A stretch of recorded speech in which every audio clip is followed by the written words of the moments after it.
Alright, here's another video for the OPS junkies. So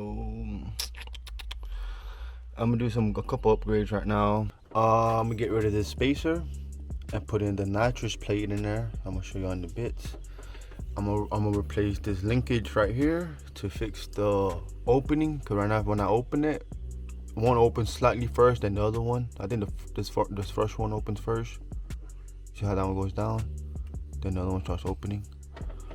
So there's a little clip, like an aftermarket Holley clip you could put where as soon as you press it, the other one starts opening also at the same time. So they open at the same time. Let's see what we got here. There's the nitrous plate I'm gonna put in. There's nothing in the middle. It's one of them stealth. It has like the hose pointed down. That's the hat, my MAF sensor. Oh yeah, I'm gonna swap out. I'm gonna put these Holley injectors back in there now that my tuning is a little bit better. I'm gonna see if hopefully I can tune it with these injectors, Holley. These are the ones that do work off of GM data. I've done my research. And here's the plate I'm talking about. It's gonna go on the throttle body. It's gonna cause it to open. It's just a couple of screws, to be honest. Let me see. It's nothing really. I feel like I could have made my own, but I think it cost like 50 bucks. There's that. And oh yeah, look what we got here. I'm gonna add this also. Two-step. Just for the noise. And I'm kind of excited to see how that sounds, because this is obviously a small block Chevy. I just can't wait to see it. We got a fuel pump. There's a high flow fuel pump. It's a I don't know, either 360, I think 360, 380 liters per minute. So it's pretty big. Nitrous accessories. I don't know if I'm gonna put these in today or not. Oh, this for the show that's coming up. This is just the purge. Some gauges. Some extra fittings to tap into my existing fuel lines and all that. But we're not installing that yet. I don't know yet. You might see it at the end of the video maybe. But this is the main thing. Fuel pump. Just a spacer. I'm not going to get this ran. I don't think I'm going to have enough time. Injectors, two-step, all these goodies. So let's put it in. Here it is. Throttle body's out. I got the fuel lines all loosened up, so they should pop up, but I gotta make a run to the parts store real quick and buy some cleaning spray to clean around the ports. I don't want no trash falling in there. And the throttle body, I also gotta buy some cleaning solution to clean this up also. That is from when I had the ventilation hooked up right here, the ports. So I'm never doing that again, because you see what it did. And now I'm also, since I have this off, I'm gonna try to polish this, make it look nice. So yeah, we got this out. That just basically is going in its place, and that's it. I'm gonna just have the ports on the side for me to hook up. All right, we're getting closer. We're just gonna pop in the injectors also, the big boy injectors. All right, here it is. So that's the Holley injectors and the performance GM injectors. And as you see, you can see a little problem right there. But I'm not gonna worry about it right now. I know I can make it work. Let's just check it out. So this is what we got. I kind of don't like the way I kind of don't like it at all, because I wasn't expecting to use this spacer and this other 1/4-inch spacer. But I had to use it because the way the lines come out on the top plate, the fuel rail's in the way. And now it was impossible for me to do any type of modification without changing all this setup. So I basically just lifted up just enough to get clearance right there. You can see it from that line and the fuel rail right there. I barely have clearance, so when I tighten it, they should be butt up against each other. So we got the throttle plate, upgraded injectors, not upgraded injectors, but the old injectors I had for the Holley setup. but it just got dark on me, so I'm gonna work on it tomorrow. So just a little update right now, because I know the next video is gonna be all assembled. And this truck, if this works, if we get right around, if we go right this to the store, and it works, if we gotta go to Mama, for these flowers, if we come back home, and It's Mother's Day today, so we gotta drop off some flowers. yeah. Alright. So this is what we got. A nice square going down there.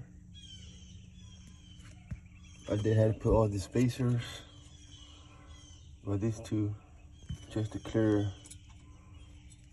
that line on that fuel rail. If I didn't, it would be here and here. Basically, there was no way I was gonna make it work. I was trying to tuck it under there, but I couldn't. So yep, so I had to do that. The good thing about doing this, so I guess I've done my research, doing this kind of takes away top end power, gives you low bottom end power, which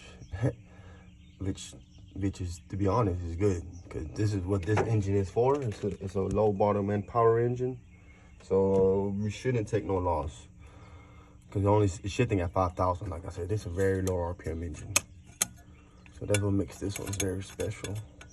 Low RPM torque monster. Here it is. Nitrous plate installed, and the Holley injectors. It still runs the same. Put the Holley injectors in. Holley, since I already had the mass airflow and the EMP sensor dialed in, all I had to do was just swap over to the info to the injectors over. Basically went from 36 pounds to 30, so I just had to put 30 pounds. But since I put as spacers, I had to retune the air intake, or the mass airflow sensor, and the MAP sensor. And the difference is not much. All right, here it is. Just a startup with the bass. Well, I have it tuned. It's not a bass tune. It's already tuned.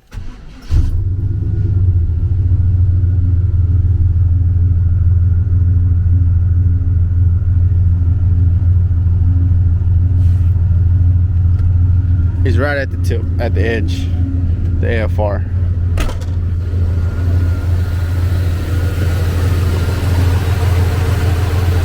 So, can you control Holley injectors with the GM computer? The answer is yes.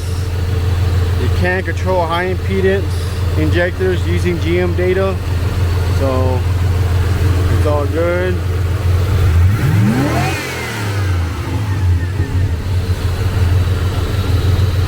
Yeah.